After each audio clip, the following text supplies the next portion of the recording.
Mentioned earlier, one of the unacknowledged crises that I think is really important for our democracy as well as our economy is the fact that we do see this growing gap between the rich and the poor, and that right now the top 1% of Americans control 34% of the wealth in this country, which is more than the combined wealth of the bottom 90%. 90%. You know, this is, I think, a serious problem in our country. And so when we think about what kind of changes do we want to make, we need to look at how those are distributed through who pays, who's gonna benefit, and who's going to suffer. It was interesting, Brent Podowski, columnist of The Hill, wrote a column today in reference to those tax cuts, or the proposed tax cuts, party of millionaires versus party of millionaires.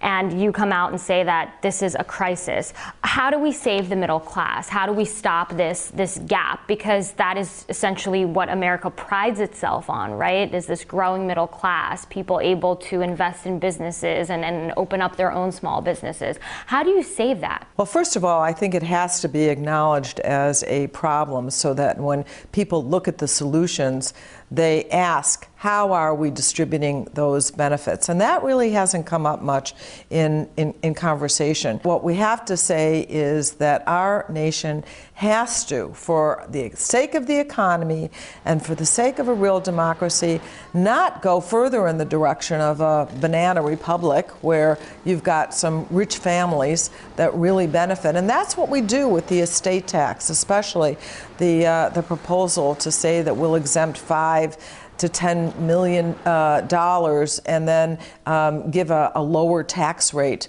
for estate taxes. This is a Paris Hilton tax break. There's really a She needs some more purses and little dogs and then maybe shoes. And she will benefit from that as her ancestors, her parents die. Then, you know, she would get so much more money. And we're talking about millions and millions of dollars for the likes of Paris Hilton's. Do you think most Americans are worried about her?